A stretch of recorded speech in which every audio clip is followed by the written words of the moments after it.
Hello बच्चों, मैं हेमराज सिंह स्वागत करता हूं अपने YouTube channel Hemraj Singh global studies पर, जिसमें मैं आपके लिए लेकर के आया हूं क्वेश्चन नंबर तीसरा, त्रिकोणमिति का क्वेश्चन नंबर तीसरा। मैंने अभी तक आपको 2 क्वेश्चन लगवा दिए हैं। आशा करता हूं कि आप लोगों ने 2 क्वेश्चनों को अच्छी तरह से विधिवत ढंग से उनकी तैयारी की होगी और नेक्स्ट क्वेश्चन के लिए आपने वेट किया होगा और वही क्वेश्चन आपके सामने मैं लेकर के आया हूँ।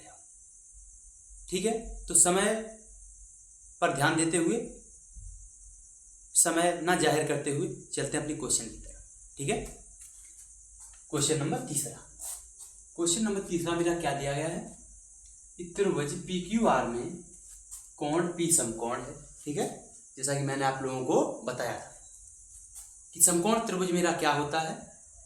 आपसे किसी ने पूछ लिया कि समकोण त्रिभुज क्या होता है, तो आप क्या बताओगे कि समकोण त्रिभुज वह त्रिभुज होता है जिसका एग्जैक्टली मान जो होता है हमारा 1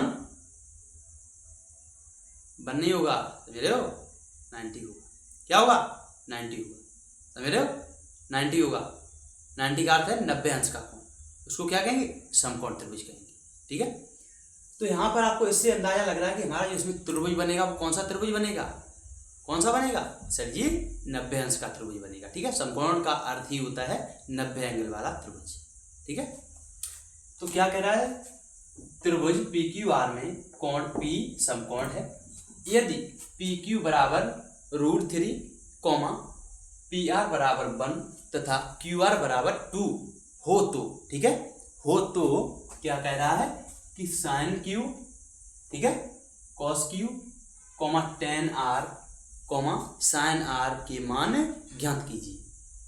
मैंने आप लोगों को वीडियो हमारी जो पहली पड़ी हुई थी उसमें मैंने आप लोगों को बताया था, सबसे पहले सूत्र बताए थे और सूत्र के बाद मैंने एक आपका सवाल भी लगवाया था। ठीक है, एक क्वेश्चन भी मैंने आपको सॉल्व करवाया था कि नहीं? बिल्कुल करवाया था। ठीक है, तो वहां पर आपको क्या था, ध्यान है कि नहीं? वहां पर आपको 2 भुजाएं गिवन कर देता था, दे देता था सवाल में, 2 आपको ये भुजाएं प्रोवाइड कर देता था, लेकिन तीसरी भुजा मुझे खुद से निकालनी पड़ती थी। अच्छा ठीक है, आप लोगों के लिए एक सवाल बताइए जो मैं आप लोगों को बता चुका हूं, उसी से है।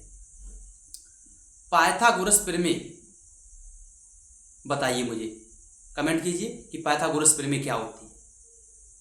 पाइथागोरस प्रमेय क्या होती है? ठीक है, मैं आप लोगों का कमेंट जरूर देखूंगा, ध्यान रखना। वीडियो खत्म होने के बाद मैं सब बच्चों का कमेंट देखता हूँ। ठीक है, तो आप लोग कमेंट कीजिएगा कि पाइथागोरस प्रमेय क्या होती है। ठीक है, तो वहां पर आप पाइथागोरस प्रमेय की सहायता से तीसरी भुजा निकालते थे, लेकिन इस वाले सवाल में क्वेश्चन नंबर तीसरे में आपको तीनों भुजाएं दी गई हैं, समझ रहे हो, तीनों भुजाएं दी गई हैं। तो ये दोनों सवालों से आसान हो गया, क्योंकि दिक्कत वहां होती थी हमें जहां पर हमें तीसरी भुजा पूछता था, तब हम उसमें थोड़ी लॉन्ग कैलकुलेशन करते थे, उसमें पाइथागोरस प्रमेय लगाते, लेकिन इसमें नहीं लगानी पड़ेगी। ठीक है, तो चलिए चलते हैं आंसर की तरफ। क्या हो जाएगा? सबसे पहले आप समकोण त्रिभुज बना लो। क्या बना लो? समकोण त्रिभुज। ठीक है, बनाते हैं। समकोण त्रिभुज बना लिया मैंने। ठीक है, 90 अंश के त्रिभुज को क्या कहते हैं? समकोण त्रिभुज। ठीक है, ये मैंने बना लिया। अब इसमें कह क्या रहा कि कोण P जो है समकोण त्रिभुज है। ठीक है, कोण जो P है मेरा समकोण है, तो ये वाला मैं मान रहा हूँ P, मान नहीं रहा हूँ, उसमें दिया गया। इसको मैं मानूंगा Q मानूंगा और इस वाले को मानूंगा R। ठीक है, अब थोड़ी भुजाएं देख लो, कौन कौन सी भुजा कितनी दी गई है। ठीक है, क्या दिया गया? PQ बराबर √3, P और Q ये वाली मेरी भुजा है, तो उसका मान कितना दिया गया? √3 है। ओके, फिर क्या कह रहा? PR बराबर कितना है? PR, यही रही मेरी, तो 1 है इसका मान। QR ये रही भुजा हमारी, इसका मान 2 दिया गया। ठीक है, अब क्या करोगे आप? समझ में आ रहा? ठीक है, अब मुझसे पूछ रहा sin Q का मान, तो पहले पॉइंट पर sin Q बराबर क्या होता है? sin का लंब कर्ण आधार में वैल्यू क्या होती है? कमेंट कीजिए।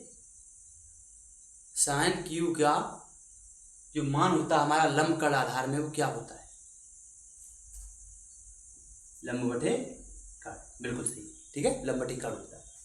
अब थोड़ा ध्यान देना, आपको इनमें से मैंने अच्छी तरीके से बताया था कि लंब, कर्ण और आधार क्या होती है।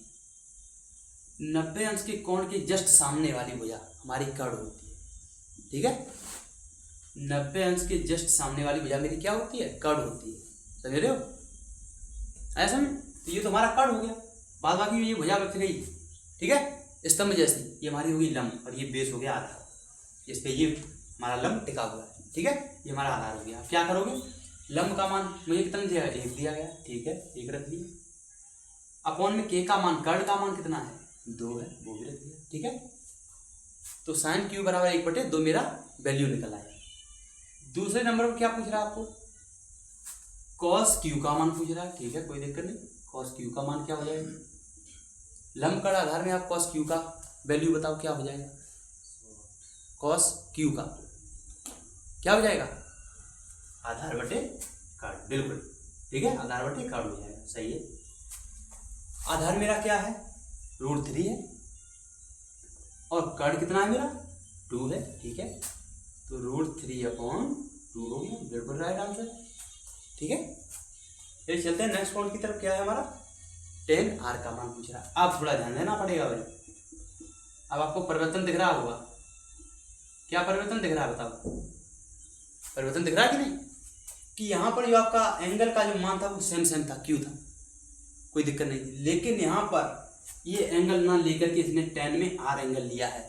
तो जब भी हम ऊपर वाले एंगल की बात करते हैं, ठीक है, तो उसके जस्ट सामने वाला जो हमारा हो जाता है, जो सामने जो भुजा होती है वो हमारी क्या हो जाती है, लंब हो जाती है। कर्ण हमारा जब ये वाला आपको मान दे देगा, इस वाले एंगल का मान दे देगा, तो आपको कर्ण तो वही रखना है, लेकिन आपस में जो है हमारा लंब और आधार ये दोनों चेंज हो जाते हैं, समझ रहे हो, ये दोनों चेंज हो जाते हैं, लेकिन कर्ण का मान वही रहता है, समझ रहे हो, ठीक है। तो क्या करोगे, tan r का मान पूछ लिया, tan r, tan का लंब कर्ण आधार में मान कितना होता है बताइए, tan का लंब कर्ण आधार में मान क्या होगा, हाँ बिल्कुल लंब बटे आधार हो जाएगा, सही है।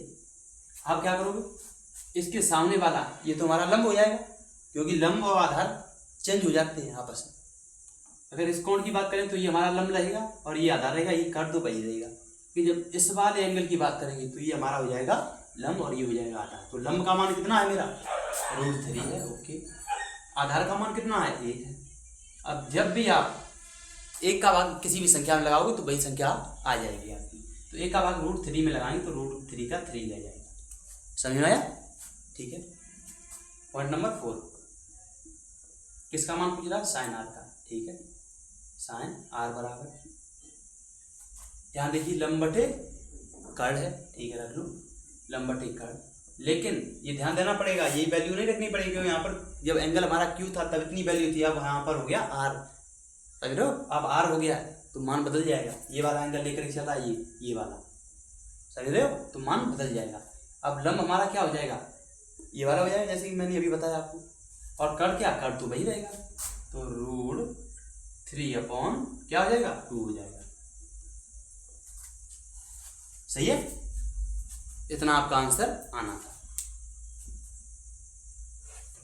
ठीक है। मैं आशा करता हूं कि आप लोगों को ये वीडियो हमारी अच्छी लगी होगी। हमारी वीडियो पर निरंतर बने रहने के लिए हमारे YouTube channel Hemraj Singh global studies को सब्सक्राइब करें, जिससे आने वाली हमारी नेक्स्ट वीडियो आप तक सबसे पहले पहुंच सके, ठीक है। इसी के साथ धन्यवाद।